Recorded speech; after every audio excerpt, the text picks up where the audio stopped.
Good afternoon.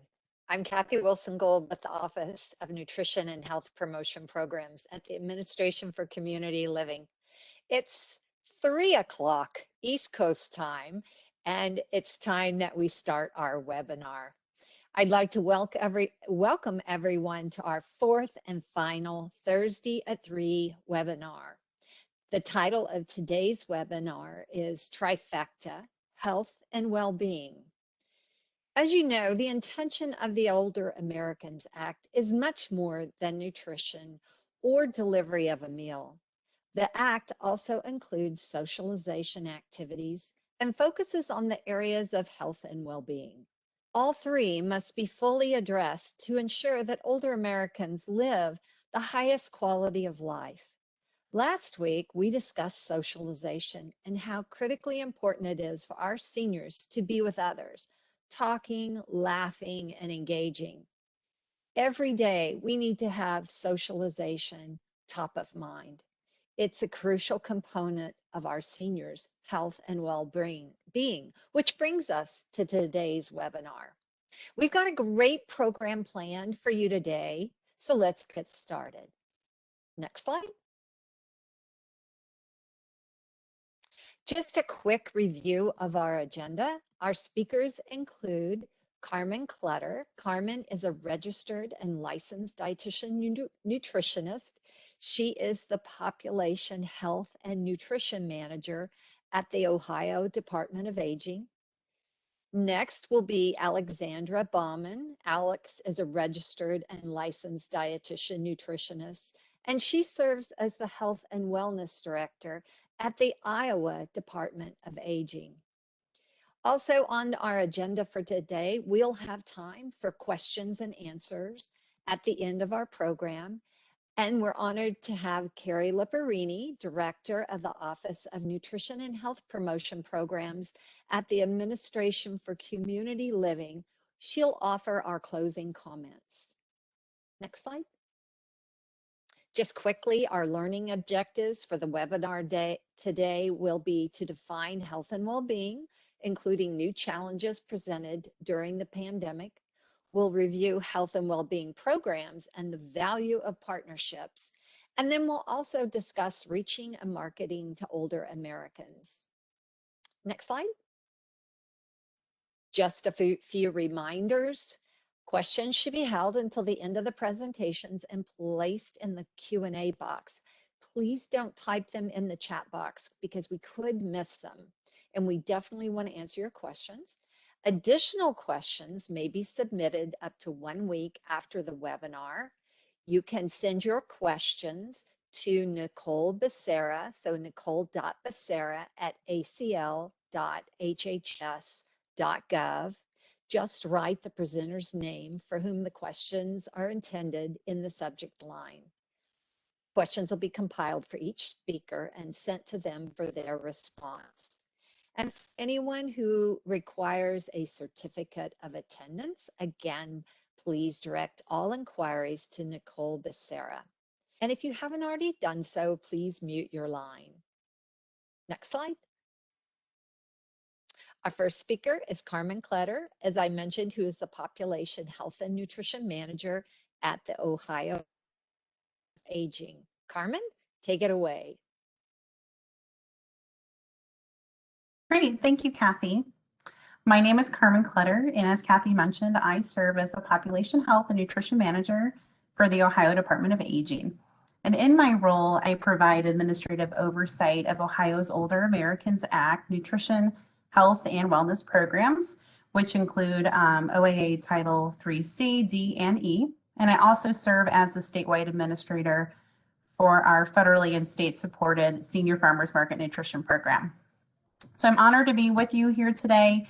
And I do want to thank our ACL colleagues, Amy, Keri, Judy, and Kathy for extending this opportunity to have me present today. Next slide.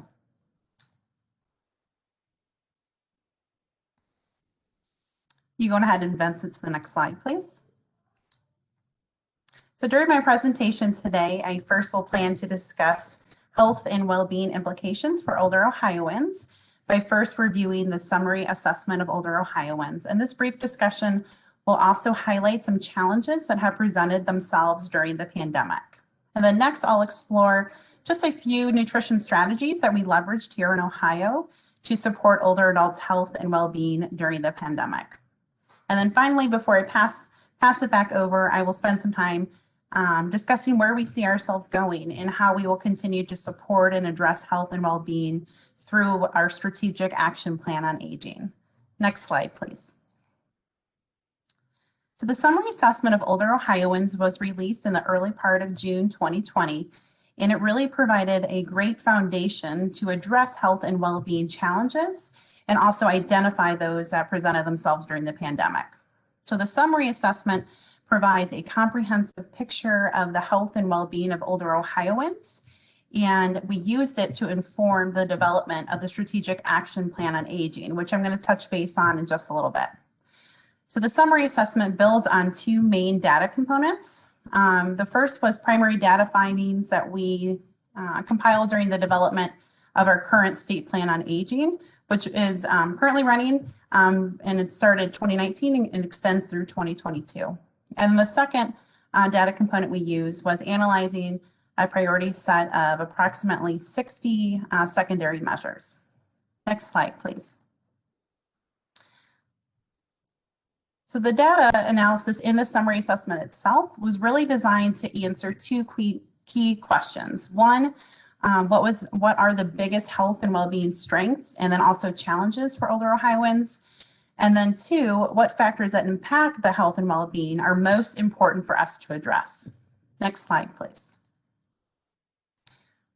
So while I don't have time to kind of go in depth with our findings, there were 6 key themes that did emerge, and I'm just going to take some time to highlight just a few of those right now. One of the key findings from the summary assessment was that the opportunity to live a long, full life is out of reach for many of our Ohioans. Many Ohioans living just miles apart, both in urban and rural communities, experience strikingly different life expectancies. And I'm going to show you an example of that in just a minute. The summary assessment also found that chronic conditions, including heart disease and dementia-related disorders, were among the top 10 causes of death for older Ohioans. And additional data revealed that older Ohioans have a higher hypertension prevalence rate over the US. And heart disease is one of the leading causes of deaths for older Ohioans as well. Next slide, please. So when looking at the average life expectancy at the census tract level in Ohio, there's almost a gap of 22 years between two areas, which are in the same city that are located just miles apart. So what you are seeing here is a comparison between Grandview Heights and Franklinton, both neighborhoods located in Franklin County, which is in central Ohio. And in the Franklinton area, there's a median household income just above $10,000 per year, and nearly 44% of the adult population has less than a high school education. There's also a high percent of Black or African American Ohioans and Ohioans with disability living in the Franklinton community. And in the Franklinton community, we see an average life expectancy in this area around 60 years. In contrast, the average life expectancy in Grandview Heights, just miles apart, is closer to 82 years. And we see a median income of roughly $58,000 a year. And just 6.2% of older adult residents have less than a high school education. So you can see that there's a big difference between those two. And you can likely reason that access issues are also present. So this is one of the big factors that went into play when we developed some of our strategic plans to address that. Next slide, please. So many older Ohioans and many older adults around the country face the enduring consequences of both historical and contemporary injustices that are fueled by different forms of discrimination, including ageism, ableism, racism, and other forms of oppression. And this impact can be seen in shorter lives and overall health outcomes. And we know that for older adults to really achieve their full health potential, we have to address those underlying drivers of poor health.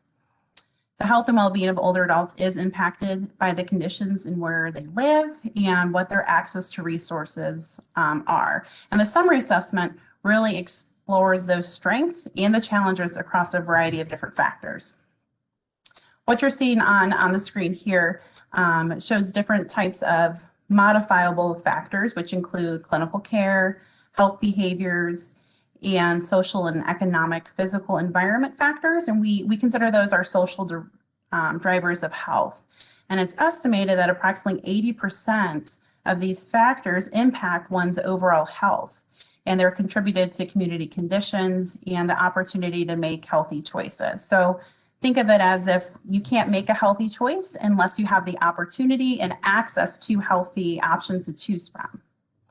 And then finally, to touch just a little bit further on health and wellness outcomes related to the current pandemic, we noted that older Ohioans, including those living inside and outside congregate settings, face an increased risk for severe COVID-19 illness. As of early February 2021, about 93% of COVID-19 deaths were among Ohioans ages 60 and older. And the pandemic has really presented unique challenges for older Ohioans across all issues that were presented in the summary assessment. And we know that many Ohioans will continue to struggle with lingering consequences of the virus and their life moving through the pandemic. So efforts to improve the health and well-being of older Ohioans must account for challenges surfaced and then that were made worse by the pandemic.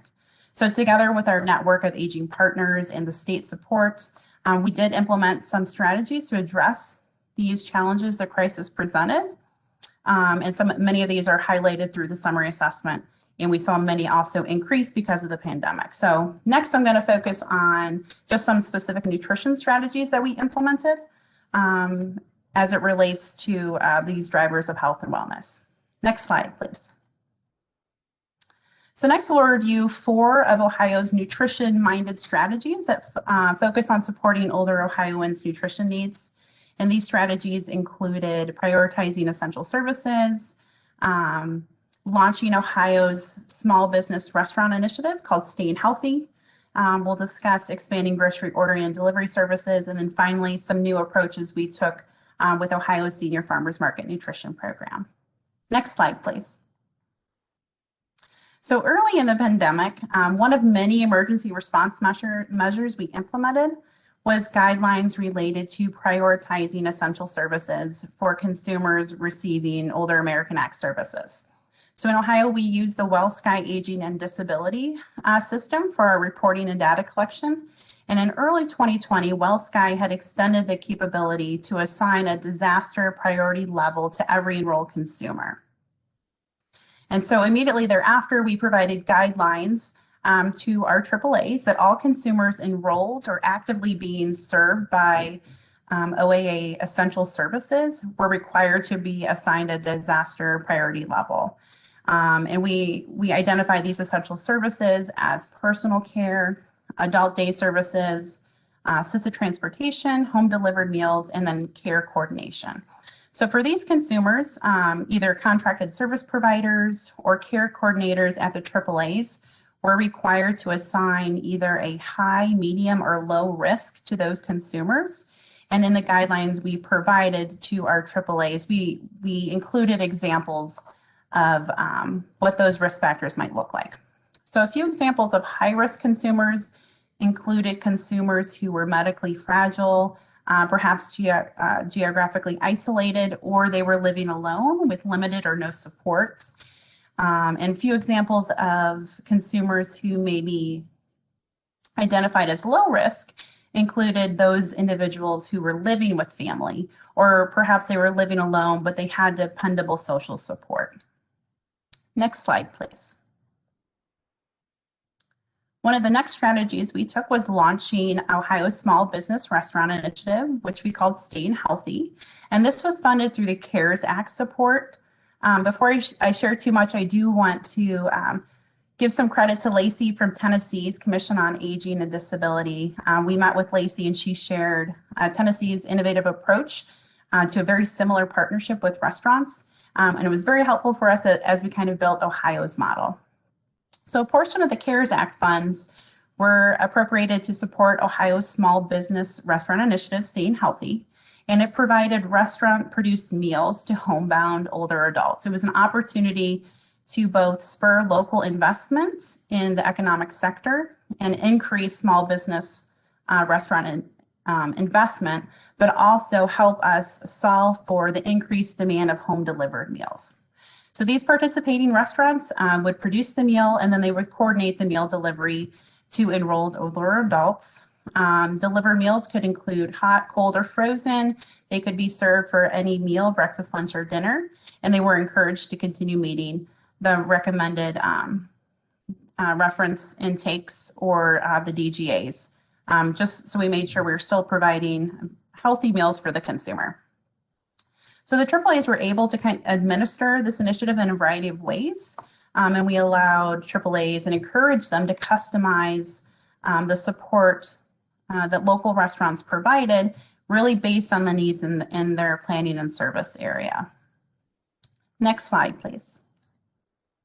So to support AAA contracts with the different small business restaurants, we did at the state level provide a good amount of collateral material to support the program. So it included providing AAAs with applications to enroll restaurants, branding guidelines, sample press releases, social media messaging posts, posters, flyers for recruitment, and then nutrition education materials. So what you're seeing here on the screen is a few of the nutrition education materials we developed to support the program. And these meals were able to be shared with consumers participating in the program, and they had a focus on food safety with regards to kind of carry out delivery, home delivered food. Next slide, please. Another strategy we really implemented and focused on was expanding grocery ordering and delivery services. So as you know, those are services that would assist a consumer with the act of grocery shopping. So it could include grocery ordering and actual delivery of food.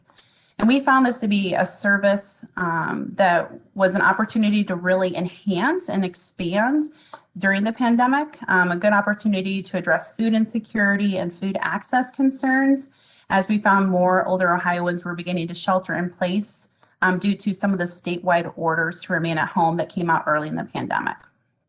So through a series of AAA webinars and published guidance, we advocated for AAAs to utilize some of their Title IIIB funds to support this service.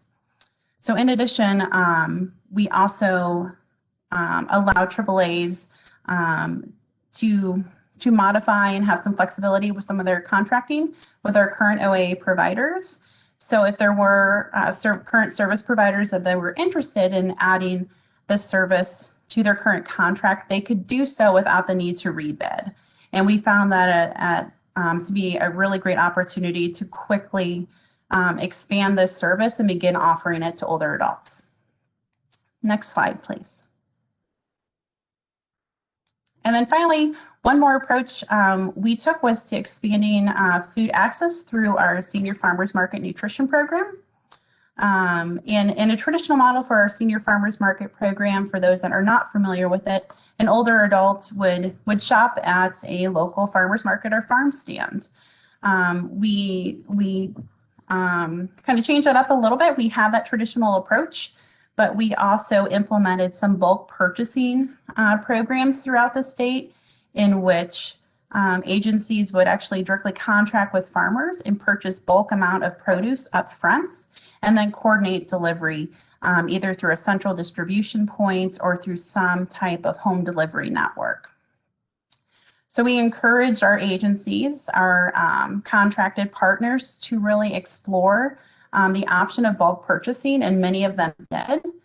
Some of them use a centralized distribution method through actually drive-through model, in which their farmers would actually bring produce to a central location, oftentimes a council on aging in the county, and operate a drive-through purchasing model. And then we had some that implemented a bulk purchasing model through home delivered produce by using their currently contracted home delivered meal providers, and that worked really well as well.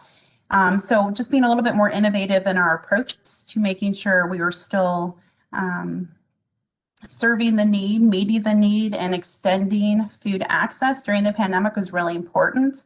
And we had great success with that. And we do plan to continue a very similar model with some of our agencies for the upcoming season. Next slide, please. So what I just highlighted were a few strategies we implemented to respond to meeting the nutrition needs of older Ohioans, but I really quickly just want to review with you where we plan to go from here. So in the beginning of my discussion today, I shared with you some high points from our summary assessment of older Ohioans.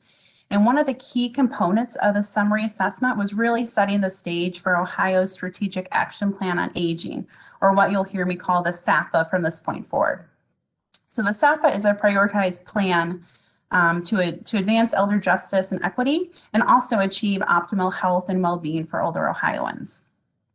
The SAPA really lays the foundation to ensure that all of our partners in the aging network are moving in the right direction. They're all rowing in the right direction for the same overall goals to support the health and well-being of older Ohioans.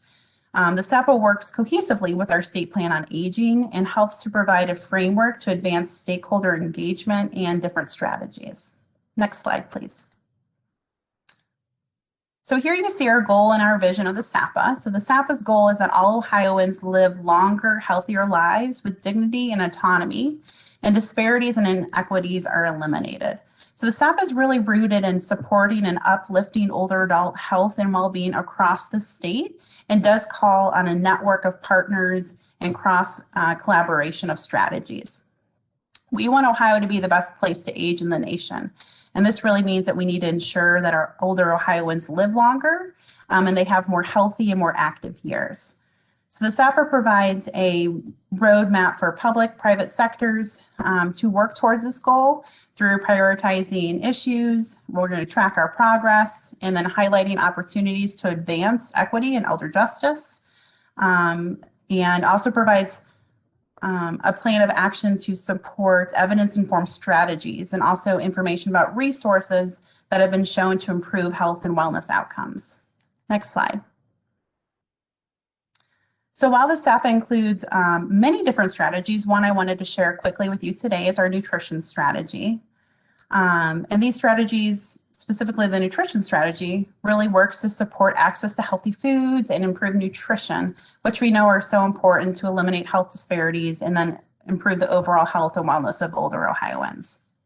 So within all of our SAPA strategies, we have identified priority populations, and these are populations that data shows that are higher risk for malnutrition or food access points.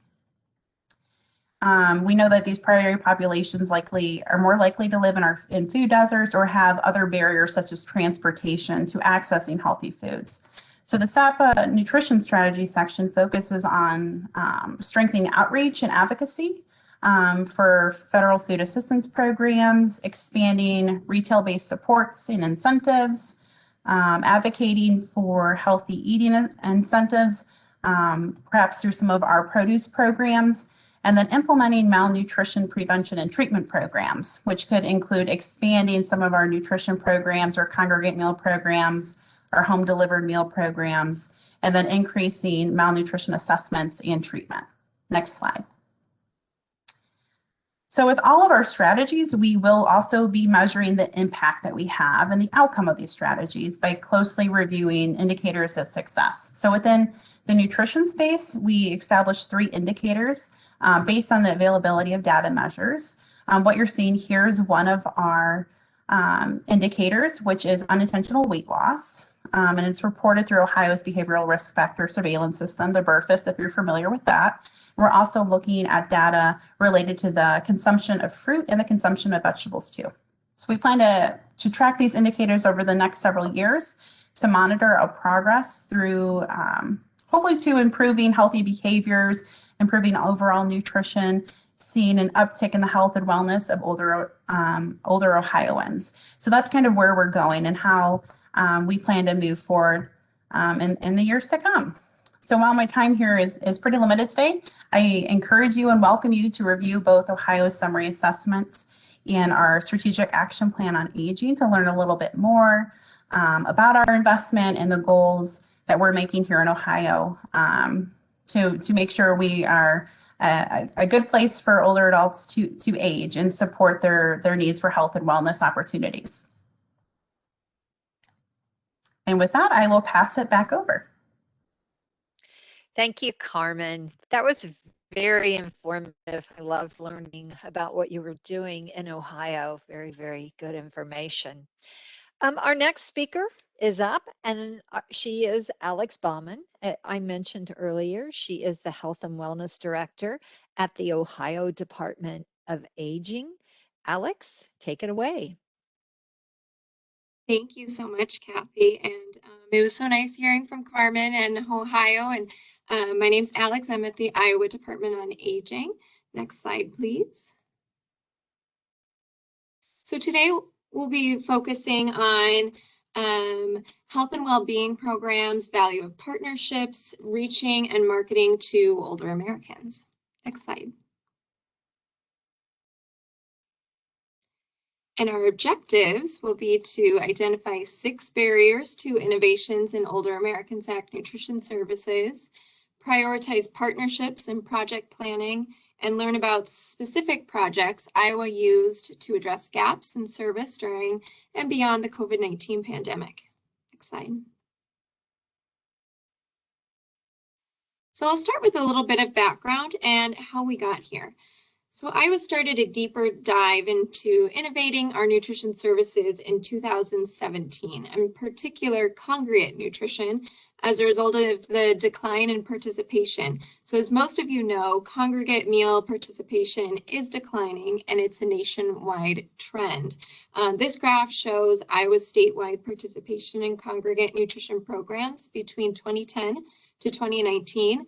So we saw a 60% decline in 9 years. So it's really quite significant. So this is why we started an initiative to address that. Next slide, please. So we created a plan. It was really, can be told in 3 steps. So first, we developed the Condition of Iowa's Congregate Meal Program Report to identify barriers. So I provided a link there on that page. We held congregate meal revitalization conversations in each of Iowa's 6 area agencies on aging to gather grassroots information. Participants, nutrition staff, and non-participants were all involved. And then we also reviewed national research and other state best practices when we developed this program. And then once we identified these barriers, we began our nutrition and health promotion trainings to address that. So we used education.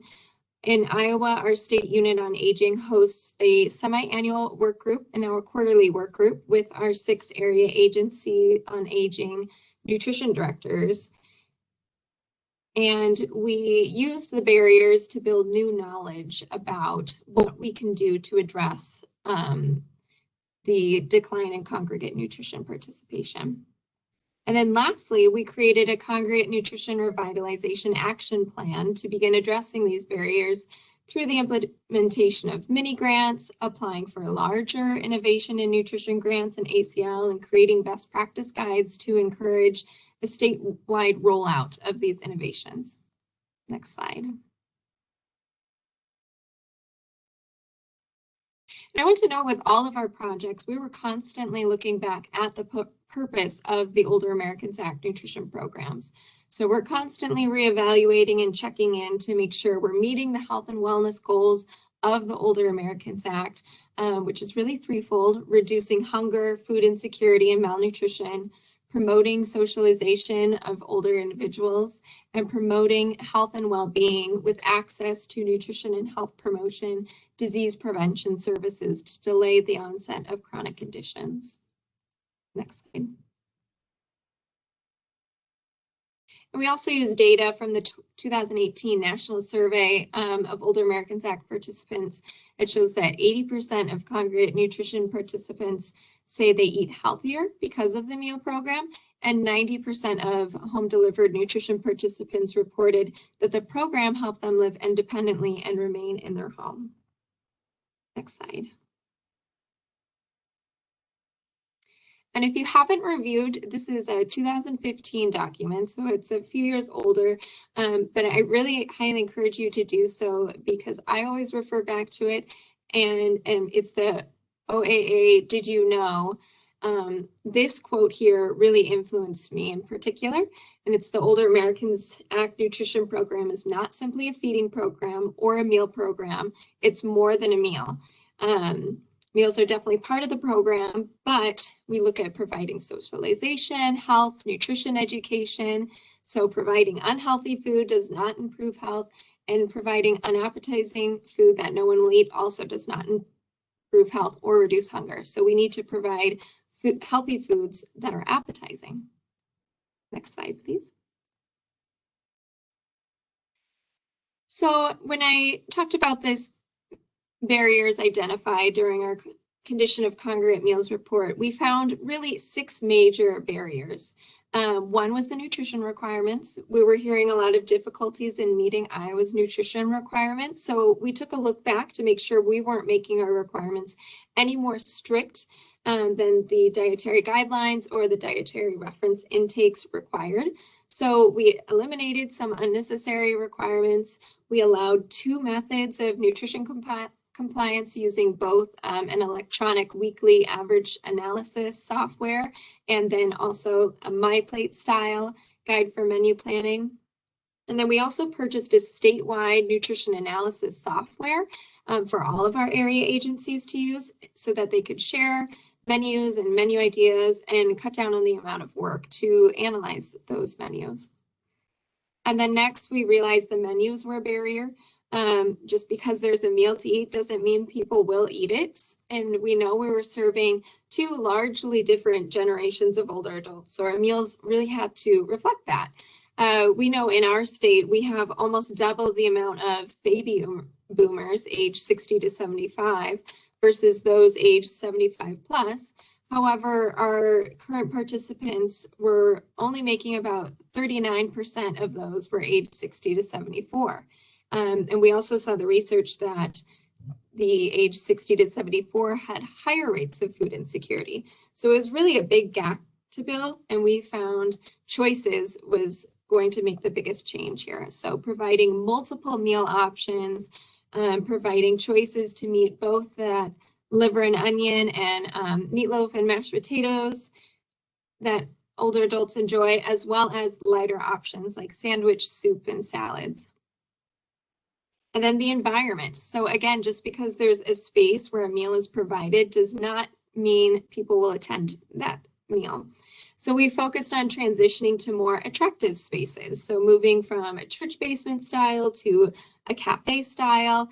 One AAA Heritage partnered with a beautiful new nature lodge to serve meals. We encouraged transitioning from styrofoam meal trays to real plates and dishes like they were eating in a restaurant, and opening meal serving times rather than everyone lining up and being called by table, and then allowing leftovers to be taken home to make it feel less institutional. And then funding, we know that funding is always a concern.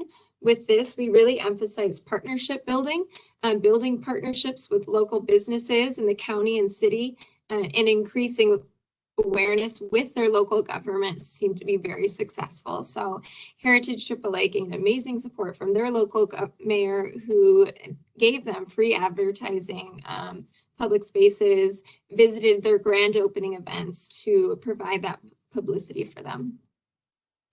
And then next, the intake form. So this is our data requirements that all participants must fill out. It's a paper form that every new participant should fill out, and then again yearly. And we were hearing a lot of complaints that people didn't want to fill it out. So we tried to make it more person-friendly and less bureaucratic. So we changed the design.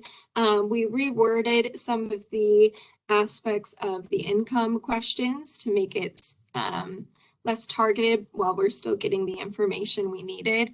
And we included sentences like, this information will not be shared by name. It'll be kept private, that kind of thing. And then lastly, marketing. What we were finding is that a lot of participants or older adults didn't even know that a Congregate meal existed or what the AAA was. So updating websites, utilizing Facebook and traditional methods like newspaper, TV, radio were successful modes of marketing, but also word of mouth tends to be the most successful. So again, partnering and working with your local partnerships was really the most successful. Your local government, senior housing, libraries, food banks, and other nonprofits that reach the same population.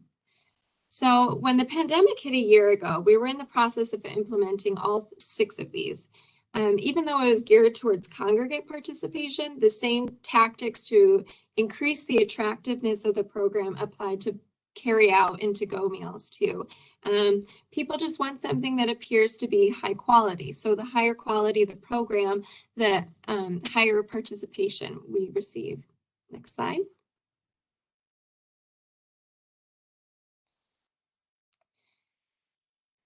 So one simple exercise that we used in developing these new innovative projects was asset mapping. So we used a piece of paper. We wrote down all of the assets a AAA has currently and what assets they wanted to have. So what we found, as I'm sure many of you has found, is that these partnerships were really vital for the success of the nutrition programs throughout the pandemic. So again, local governments, if they owned buildings, if there's public spaces nearby, faith-based organizations, the healthcare and hospital networks. Some of the really successful examples in our state included some AAAs partnering with local restaurants to provide meals. Some AAAs contract with frozen meal companies to deliver food to areas they couldn't reach with their traditional nutrition routes. IDA and some of the AAAs partnered with our food banks to provide senior food or produce boxes in addition to a home delivered meal. So it was a sharing of funding there. And IDA partnered with a local nonprofit focused on homelessness and provided food truck meals with local food trucks in public parks that were targeted in low-income areas. Another AAA is partnered with a local refugee organization to get food boxes to homebound participants. So this is really in an area where that refugee population wasn't comfortable going to the traditional meal site, but partnering with an organization that's more comfortable working with them was a great partnership. Our Lieutenant Governor organized a feeding task force with all state departments that organize feeding activities and the food banks in order to connect services and reconnect the food supply chain last year. So that was really successful in getting the word out about our programs and connecting with other organizations. And I'm sure many of you have thousands of stories just like this, but the moral of the story really is partnerships need to be put at a priority. Next slide, please.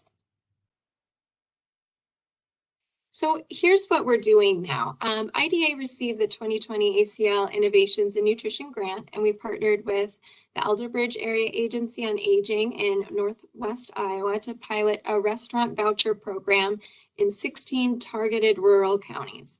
So the goal is really twofold: to provide choice and diversify nutrition options for food insecure, malnourished, and socially isolated older Iowans, while concurrently supporting local economies struggling with the pandemic.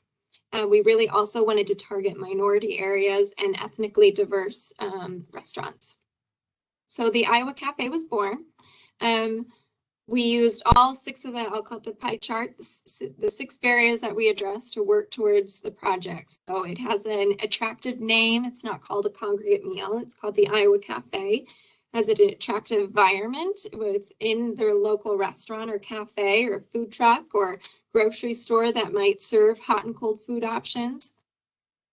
We use a technology credit card or a keychain style card. That image there on the left is what it looks like, and they complete their intake form on their iPad, so it doesn't feel as bureaucratic, and they have this really nice looking card that they can feel like they're just swiping their credit card at a restaurant. And we really use partnerships to market the program. So we have support from our governor's office and the Economic Development Authority to help spread the word to both participants and potential food service establishments who'd like to partner. And we are in the early stages of this project, but we found the local chambers of commerce to be really beneficial. Again, in the early stages, but many of the local chambers of commerce have offered to share information, have us present to members, market the program, and connect us with the downtown main streets and the small rural areas, you know, that could be really central area for people to gather. The menus we use are the current restaurant menu or cafe menu, and we select choices that meet with our nutrition guidelines. So we use our Iowa Guide for Menu Planning, which is like the My Plate guide. And this was something we got asked a lot with the major disaster declaration, is the waiving of the nutrition guidelines.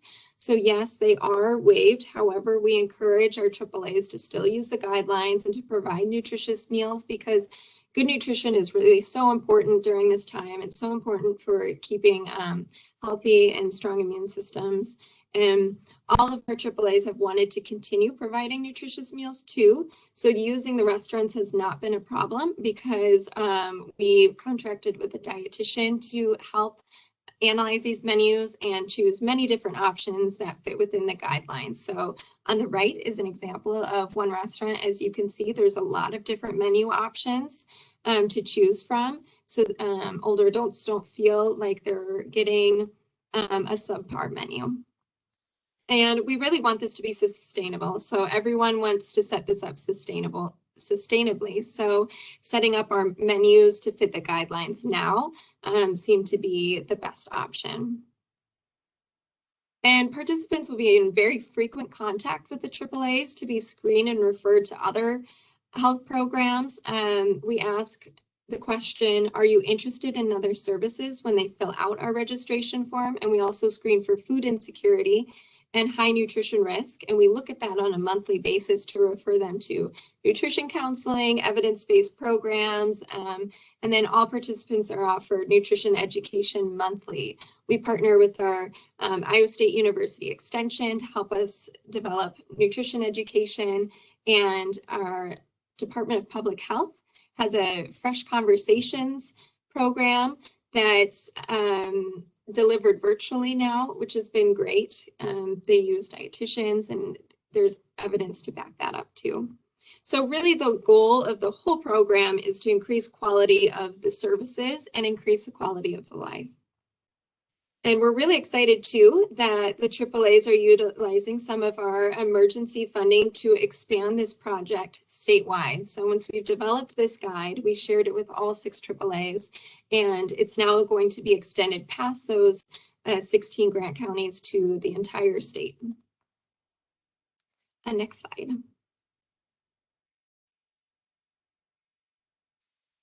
So this is our first site, and this is a quote from a Iowa Café participant in Garner, Iowa.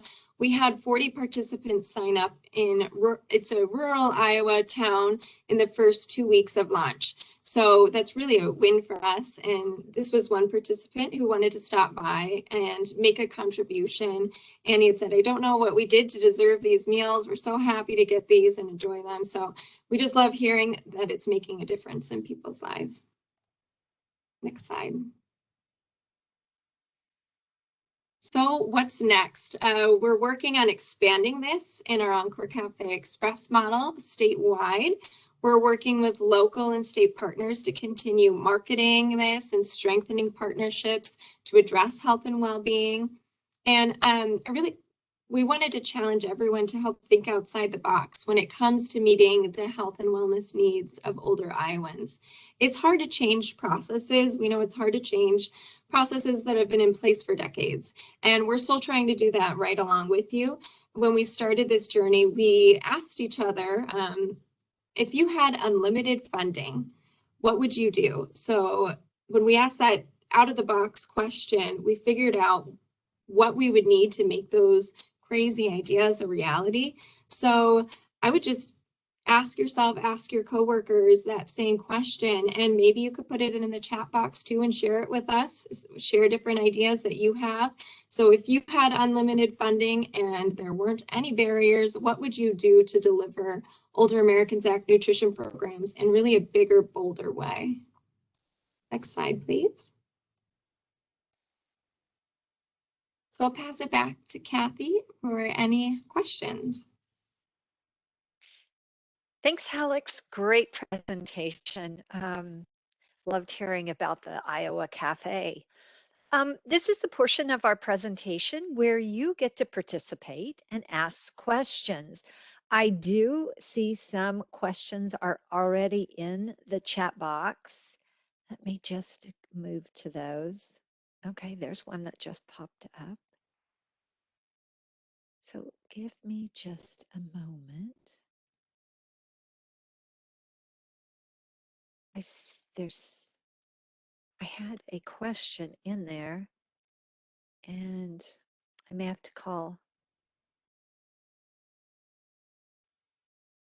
Okay.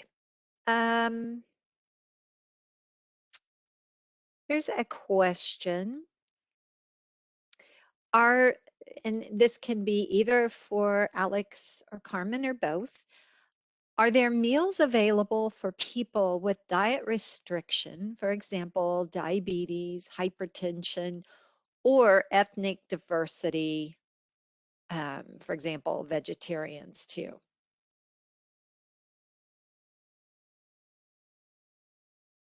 To either one of you? I don't know if this is in regards to just the general nutrition programs or maybe, but for the Iowa Cafe, I guess some of the things we're doing is when we're working with local restaurants or food service establishments, they're targeting. We looked at census data for ethnically diverse areas. The majority of Iowa is very white, but we had a couple of counties that had a 10% Asian population or a 30% Hispanic population. So in those particular counties, we're looking for partnerships that where do older adults with that minority population already gather? So we're looking to partner with those in those areas. And we also have another restaurant partnership right now that's not necessarily gained towards health risks, but they do offer gluten-free options. So that's an additional choice that we don't usually have in our traditional congregate meal and home delivered meal programs. Any further comment? Carmen, is there anything you wanted to comment? You don't have to. Yeah, I can add. So for our restaurant-based program, Staying Healthy, we did require many of our Older Americans Act rules to be incorporated within those service contracts. And within our current rules, we do provide guidance around person-centered meals and making a meal flexible to meet the needs of the older adult, which could include cultural preferences and foods that people like to eat. So we encourage that even through these restaurant-based contracts. Thank you. One comment that came in, this is for you, Alex. I love the food truck ideas. Great work, Alex. Wanted to share that. Another question, using My Plate guidelines doesn't accommodate those who eat plant-based. We have a large community of non-meat eaters and Muslim families that the cafe menus could not be applied to. Need help with this.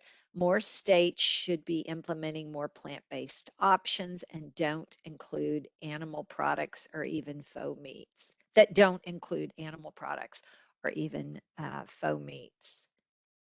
And I can repeat that if you would like for me to. So I will say with our My Plate guidelines, we do have our protein section doesn't limit it to just meat or dairy for those who are vegan. So the portion sizes to cover the protein and I guess, dairy aspect could be through a fortified soy milk or a beans or whatever it might look like in our guidelines. We do have one AAA I know of partners with a Vietnamese restaurant, and because they have a lot of vegetarian participants, they do have vegetarian options on their menu that meet the guidelines with those alternative protein sources, and they offer soy milk as an alternative to dairy. Okay, thank you. Another question, are there any program rules that make it more challenging to be innovative and modernize your nutrition programs?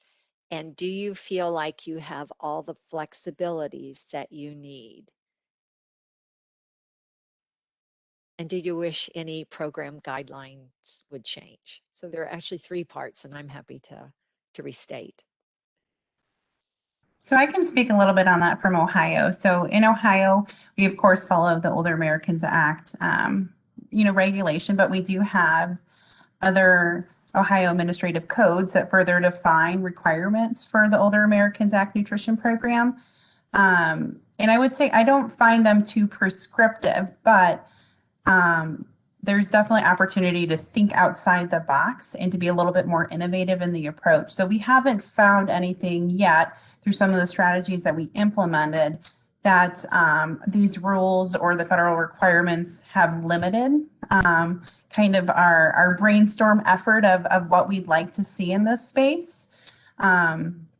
We do review our rules every 5 years to provide greater opportunities to keep up with the current trends, to acknowledge any barriers or challenges that have surfaced in the space of providing nutrition services. But for the strategies that we implemented, we didn't find ourselves coming up to that barrier with our current rules in Ohio. Okay.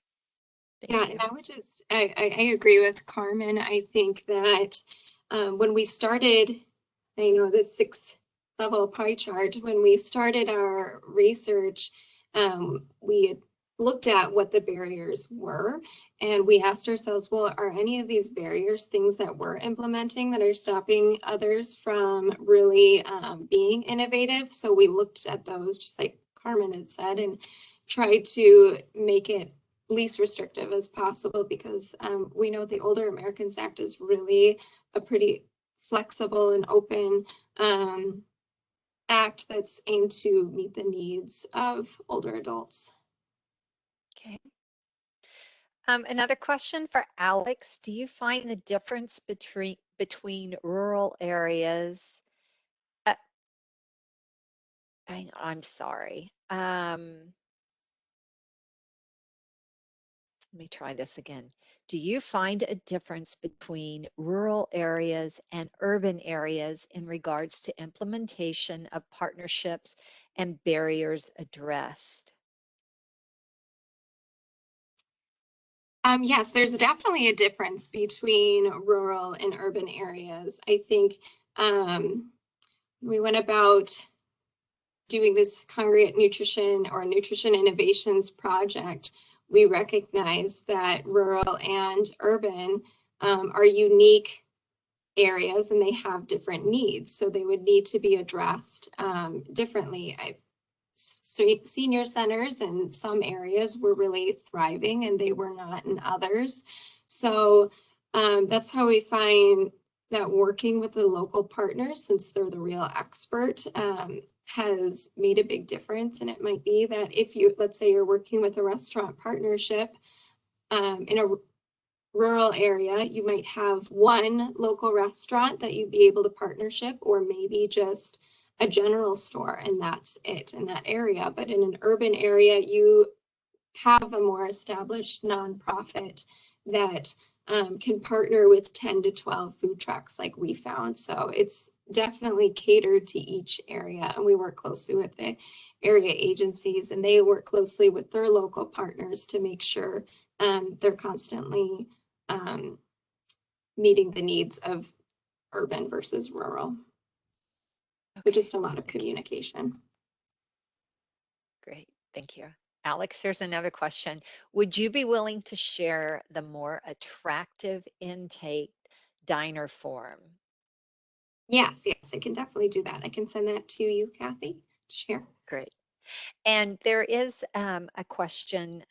Jackie has asked for contact information, and in the next section, I will have a moment and I will put Alex's and Carmen's contact information in the Q&A box, just in case you think of something else. That's all of our questions, and we also need to close out. And Keri Lipperini is going to be our final speaker. Keri is the director of the Office of Nutrition and Health Promotion Programs at ACL, and she's going to offer up closing comments. Keri? Thank you so much, Kathy, and I appreciate the opportunity to address the group today and offer my closing remarks. Carmen and Alex, thank you so much. I enjoyed your presentation and the opportunity that you've given me to learn more about your nutrition strategies, your innovative programs, and the partnerships that you've created to ensure their success. Again, I thank you so much for sharing how you and your organizations are addressing the health and well-being. All I have to say is, woo, we have made it through one busy month of celebrating our senior nutrition programs. And throughout the series, we looked at the Older Americans Act. We looked at it as a whole, and then each component independently: nutrition, socialization, and health and well-being. Each one of these critically important areas for our seniors to live the fullest life possible. As we've called it, the trifecta. All of our webinar speakers have presented many valuable insights and ideas. I encourage you to evaluate your programs and processes to ensure you deliver the three components of the Older Americans Act now, and as you're thinking about future reopening of programs. Having conversations with your program participants to gain their perspective, asking them open-ended questions to make sure they receive the nourishment they need, the socialization they require, and the overall health and well-being they deserve. As you think about and approach the reopening, remember this is not a sprint, but a marathon. There are still many uncertainties ahead. You can't just turn on a light switch and boom, we reopen, but rather we need to look at it as a hybrid approach that is person-centered. The solutions you developed during COVID may be with you for some time, and we encourage that. You may be offering grab and goes while you're starting to offer congregate dining at the same time. You may choose to offer virtual dining over bringing seniors back into the building because it provides more socialization. So don't just look at your solutions as a this or a that, but instead think broad, be creative, and think outside the box. ACL is working on getting some suggestions and reopening materials that we hope to have to you shortly. In the meantime, however, please remember that physical distancing is not the same as social distancing. Stay engaged with your seniors. Continue to provide programming that ensures our seniors are not socially isolated, and consider trying new things, maybe some of the ideas presented today by our speakers or from previous webinars over the last month. Finally, there is still time to share with the network. So if you haven't done so yet, please consider completing the activity submission form on ACL's website, the landing page, and email it to us. We'd love to share your ideas with the rest of the network. And while I'm sad that March 2021 is almost over, I'm excited to tell you that we're planning for our 50th anniversary for the Celebrate Our Senior Nutrition Program, which is scheduled for March 2022. You'll have an opportunity to participate in a survey after the month ends. Please provide us feedback and help us plan next year's celebrations. I want to thank each and every one of you for your efforts and your commitment to support the older Americans. Your work is critical to the health and well-being of our seniors because you keep them independent and safe. You make the difference in their lives. None of this would be possible without you, so let's keep this momentum going. I want to end with an African proverb, which you've probably heard before. It reads, "If you want to go quickly, go alone. If you want to go far, go together." Our collective successes have and will continue to take us where we need to go. Together, we are stronger. So now I turn it back to Kathy to wrap up things. Thanks, Keri. Thank you for that. Quickly, a reminder, our Celebrate Our Nutrition program landing page will be up for approximately 6 months. If you missed any of the webinars, you can go and we do have them posted, the recordings and the PowerPoint deck. If they're not up yet, they will be shortly. The first two are up, and the third and fourth quickly to follow. And so, when you do that, if you also need the certificate of attendance, just give Nicole a quick shout via email and she will be happy to send that to you. So with that, I want to say thank you for tuning in. Thank you for participating in our fourth and final webinar. Hope you've had a wonderful March. We still have a few more days to celebrate our nutrition program. And with that, this webinar will conclude. Thank you.